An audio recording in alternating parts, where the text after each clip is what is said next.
Hey guys, welcome to Rough Riders. We're going to take a look at the Cybex Arc Trainer next, so stick around.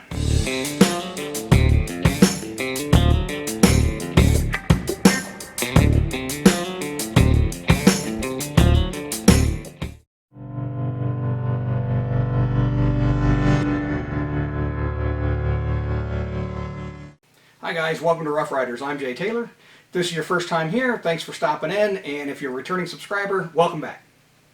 So about a month ago, I posted a review of my NordicTrack 14.9i elliptical. If you haven't seen that, I'll post a link here in the video so you can check that out. It's a great machine, but I couldn't get it down here in my basement because it was just too large. And so I started looking around for smaller machines. I came across this Arc Trainer about a month ago and decided to buy it and get it down here.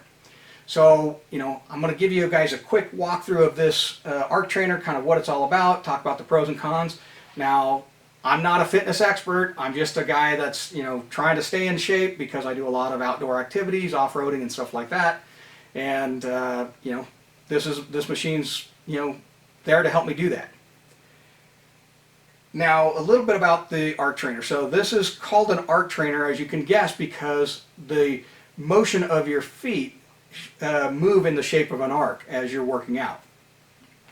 And so it's a little bit different. It's a little bit, takes a little bit of getting used to. I used one of these at a gym when I was traveling for work, and I really liked it. And so kind of always wanted one, and this was a great opportunity to get one, or a great excuse to get one anyway. And so let's talk about the Arc Trainer and what this machine's about. So first off, let's go through some of the specs. It's 404 pounds in weight, so this thing is a beast.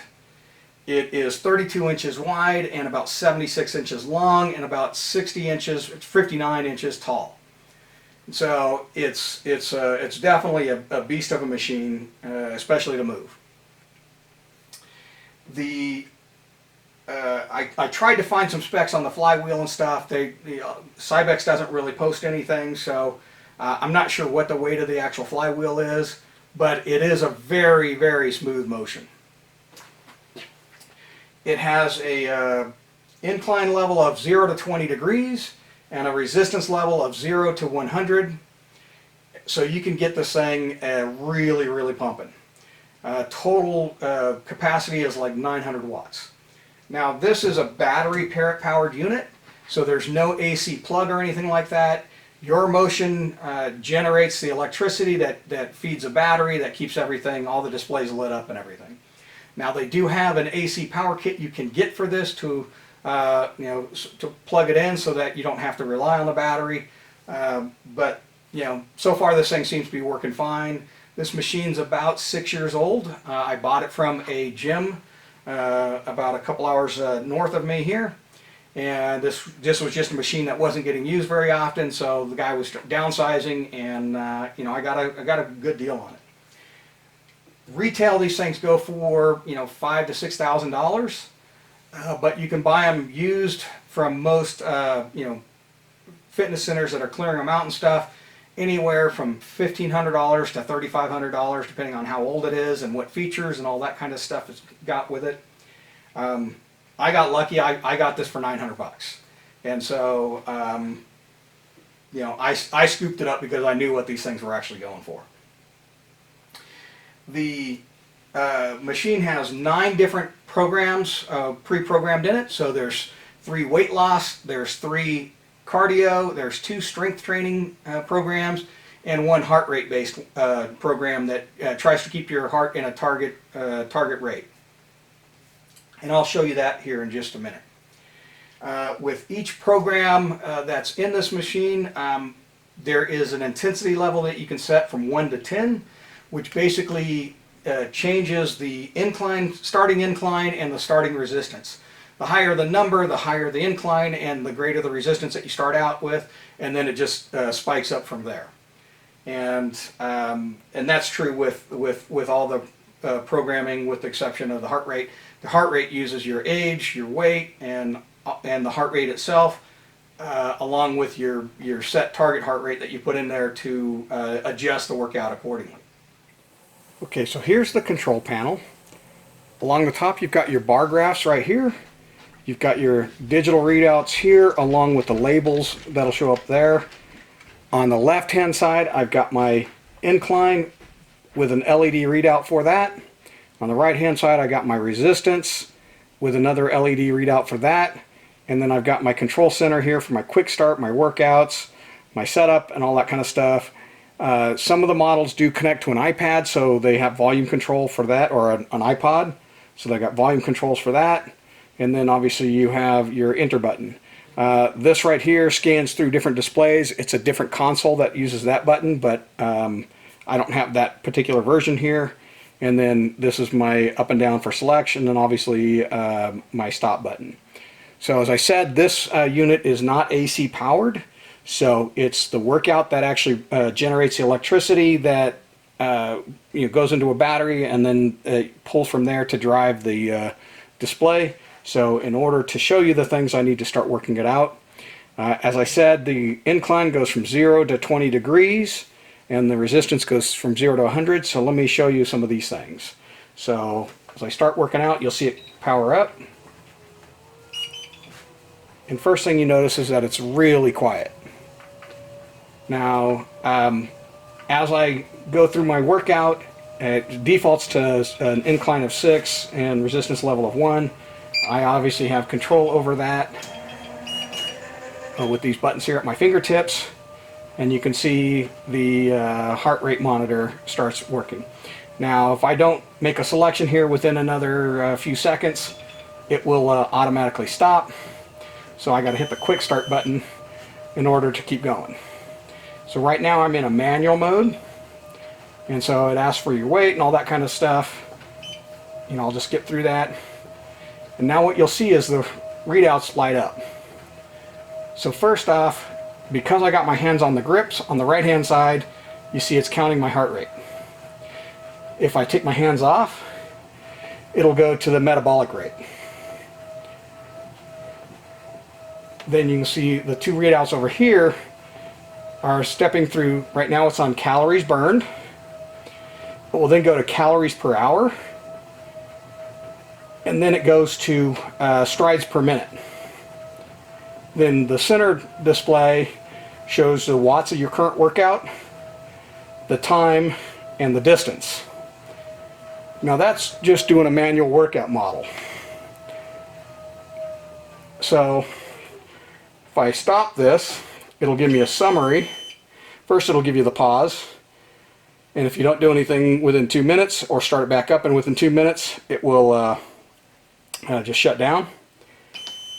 But I'm going to go ahead and stop it and then show you the workouts. So for the workouts, if I hit the workout button, as I said, there's 9 different workouts. There's 3 weight loss, so this is weight loss 1, weight loss 2, and you can see the different incline and resistance levels that get adjusted to create the intensity. There's 3. Then it goes into the cardio. So it ramps your heart rate up, then rest, ramp, rest, that kind of thing, with different levels of intensity. Then 7 and 8 are your strength workouts. And then the last one is your heart rate workout that tries to keep your heart rate within a specific target zone that you specify. And it uses your age and your weight and the target zone to automatically adjust the incline and resistance to try and hit that target rate. So those are the different workouts. Now there's different intensity levels as well that as you select a program. So for example, if I select the weight loss 1, first it asks me, do I want to set a time, and I can go up or down on the time. Then it asks me, what's my starting level, and that's where it adjusts both the incline and the resistance depending on how hard or how high of intensity you want to set that. So, and it goes all the way up to 10, and that basically adjusts each of those accordingly. Then when you select that, it then asks for your weight and then automatically adjusts. So right now it's going to 8 and 5. And that's just the warm-up period. So each program starts off with a warm-up period, and then you've got the core exercises that go into for about 5 or 10 minutes, depending on how long of a workout you set. Is how long it'll run the core program, and then it goes through a cool down period to get you started. So because I didn't start working out, it just kind of reset back to normal. So that's kind of a look at the readout. You'll notice that as I was working out, it's actually really quiet. That's definitely one of the things I like about this machine. And it gives you really, you can get up to 900 watts, cranking this thing maxed out. Now I typically do manual workouts, and I've never gotten it never even gotten close to being that high. So this thing is totally capable of really just kicking your butt. So as I said, it gets its name from the motion of travel of your foot in the shape of an arc. And so right now, this is at an incline level of 6, and you can see that my knee never goes past 45 degrees. So it's really, really easy on the knees.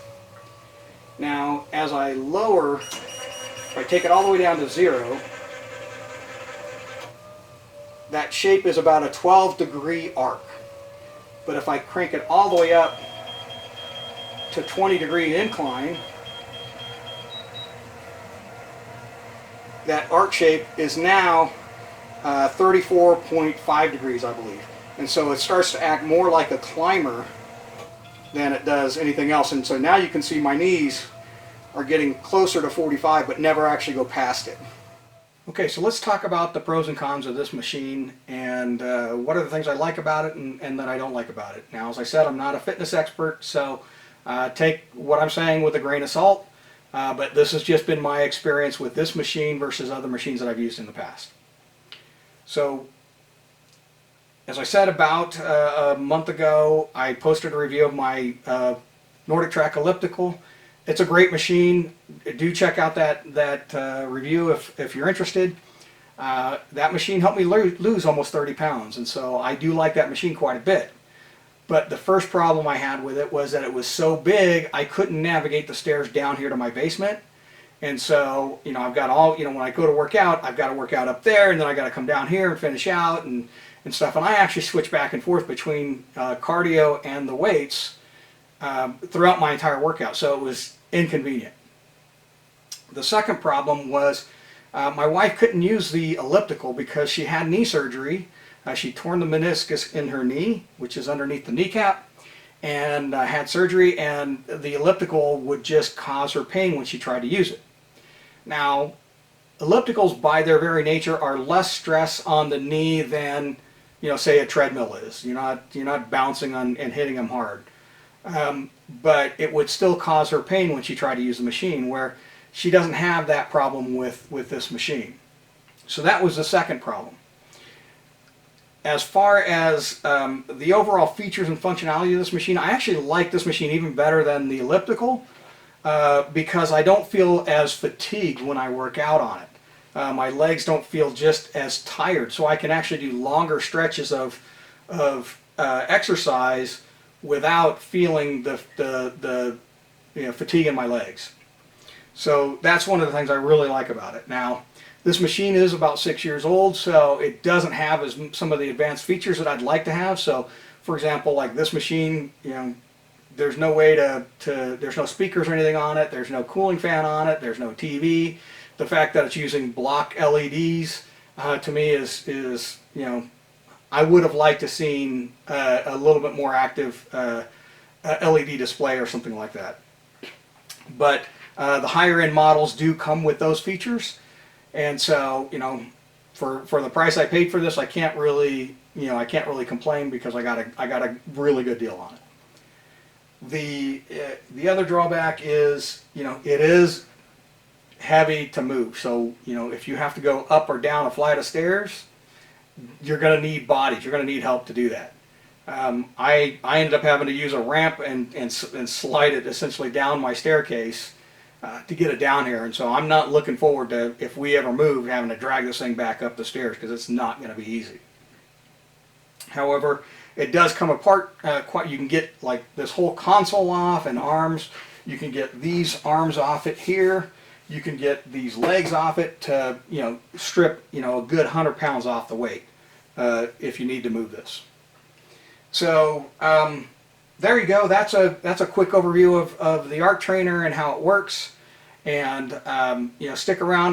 Maybe I'll do another video on, you know, a more detailed comparison between this and the elliptical, and so that way you can kind of see the differences side by side.